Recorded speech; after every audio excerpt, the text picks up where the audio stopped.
Magandang umaga po sa inyong lahat. Ngayong araw po ating ipinagdiriwang ang Linggo ng Banal na Santatlo. Kanina habang nagbe-breakfast, may dumating tayong isang bisitang pari, si Father Rodel Ignacio. Siya ang pupunta mamaya sa Philippine Columbian para magmisa.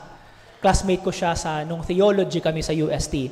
Pinag-uusapan namin yung professor namin nung Holy Trinity. Sa theology kasi, merong isang subject dedicated lang for the study of the Holy Trinity. The mystery of the Holy Trinity. Ganyan po siya kakapal na libro. Yung aming profesor, si Father Auriada, nagkaroon siya ng nervous breakdown, kaya nasa wheelchair lang siya ngayon. So, isama natin sa ating intensyon sa misa ngayon. Anyway, pinag-uusapan namin nung pagsimula ng kanyang klase lagi, first day ng klase, sasabihin niya, get one whole sheet of paper. At sasabihin niya sa amin, i-explain ninyo sa pamamagitan ng halimbawa, ano ang misteryo ng banal na Santatlo.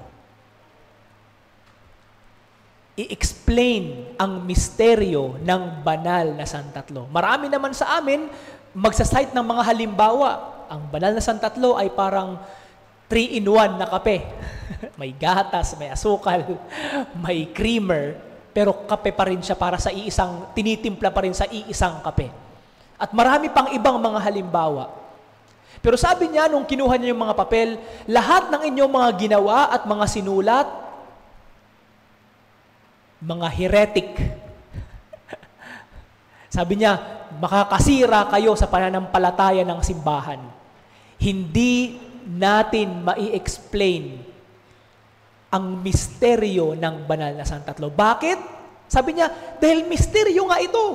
How can you explain a mystery? Kung simpleng misteryo lang siguro, pwede siguro, baka. Pero ito ang misteryo ng pinaniniwalaan nating Diyos. Kaya nga, napakahirap sa ating intindihin, papaano magiging iisa ang 1 plus 1 plus 1? Papaano magiging iisa? Papaano magiging 3 ang iisa? Napakahirap intindihin at hindi kayang intindihin ng ating limitadong pag-iisip. Kaya siguro, sa linggong ito, ang tanong sa atin, hindi kung bakit may Holy Trinity. Bakit tinawag silang banal na Santatlo? Hindi siguro yun ang tanong sa atin. Dahil mahihirapan tayong i-explain. Ang sabi pa nga ng iba, bakit ginamit ang salitang banal na Santatlo or Trinity, gayong wala namang ito sa Biblia? Totoo naman talaga, wala sa Biblia. Hindi mo makikita saan man sa Biblia ang salitang Trinity or banal na Santatlo. Kaya ang tanong sa atin, hindi kung bakit may ganitong term. Ang tanong na pwede nating pagnirayan at isipin ay kung sino ang Diyos. Who is God?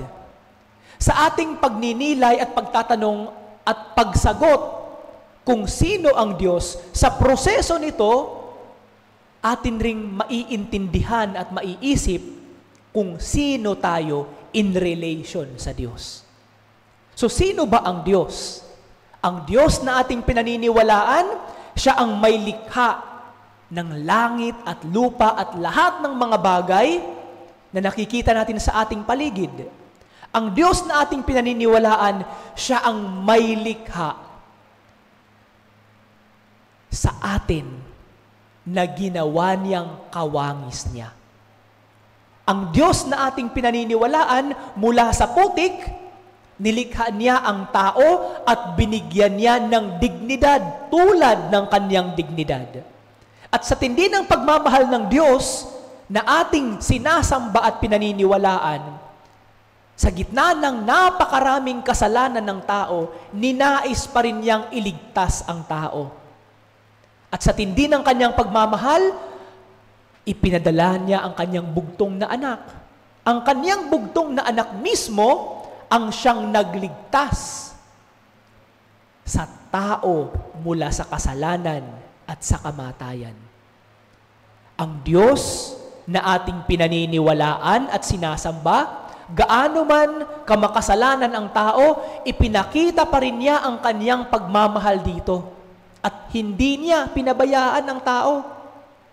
Ang Diyos na ating sinasamba at pinaniniwalaan, pagkatapos niyang dumating dito sa lupa at bumalik muli sa langit, hindi niya iniwan ng tao. Ibinigay niya ang kanyang banal na espiritu upang maging patnubay sa tao at magpaalala sa kanya sa mga bagay na kanyang itinuro at ipinakita. Ang Diyos na ating pinaniniwalaan at sinasamba, gaano man tayo kamakasalanan at ilang ulit man tayong lumayo sa Kanya, siya pa rin ang maglalapit sa Kanyang sarili sa atin. Kaya nga, para sa ating mga tao, ano ba ang ating attitude lagi sa Diyos? Ang ating ugali sa harap ng Diyos, sa maraming pagkakataon sa ating buhay, nais nating lumayo sa Kanya. Gumagawa tayo ng mga bagay na makakasakit sa Diyos at maglalayo sa ating kalooban sa Kanya. Tayong mga tao sa maraming pagkakataon sa ating buhay, binabaliwala natin ang Diyos.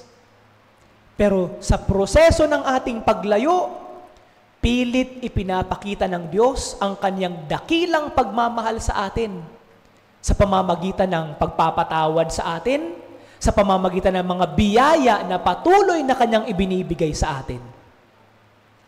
Ang Diyos na ating sinasamba at pinaniniwalaan at tinatawag bilang banal na Santatlo ay nagbabahagi ng Kanyang pagmamahal sa atin.